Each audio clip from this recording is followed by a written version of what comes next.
What's good, guys? Sorry for the wait. We just got hit by a hurricane in Puerto Rico. I was out of power for the last 7 days, but let's talk some boxing.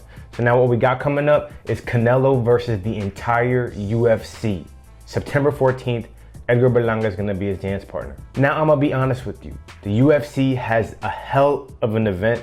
It's gonna be the first event ever at the Sphere. It's Sean O'Malley versus Merab. Don't even know the guy's last name. So I do think that's gonna hurt the marketability. I think the average casual fan is still gonna tune into the UFC. And god damn it, man. $89.99 for pay-per-view Canelo, come on, man.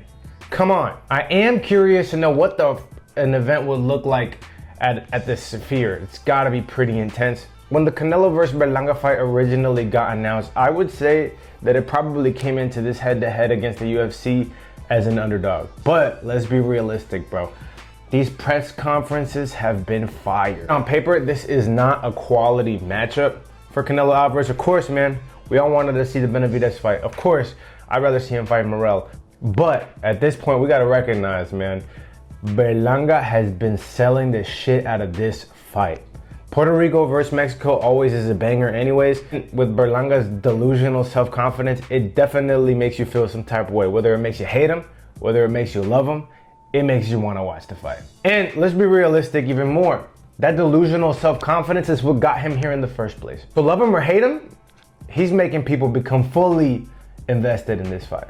Plus, September 14th is Mexican Independence Day. Let's be realistic, man. The Mexicans are not tuning in to watch the UFC over Canelo. Canelo is just different. I'm sorry, I know that the Sphere is a tribute to the Mexican people that day, and Dana White is trying to make it into that. And he's got Raul Rojas on the card. He's got Brian Ortega on the undercard as well. Two really great, exciting Mexican fighters that could never amount to a percentage of the revenue that Canelo's gonna bring just by himself, man. I'm sorry. And Sean O'Malley's not Mexican, so let's just be realistic. Mexicans are gonna tune in to watch their Mexican idol. Are you fucking kidding me, motherfucker, dumb bitch? That's point blank, period. Plus, Mexico versus Puerto Rico, it doesn't matter if it's a mediocre Puerto Rican. He's still Puerto Rican. Puerto Ricans are gonna jump on the bandwagon, and I promise you that. People here are betting money that Berlanga is gonna win. And that delusional self-confidence is what we're riding on, right? If he believes that he's gonna knock out Canelo, some people out there are like, damn, maybe the kid is right.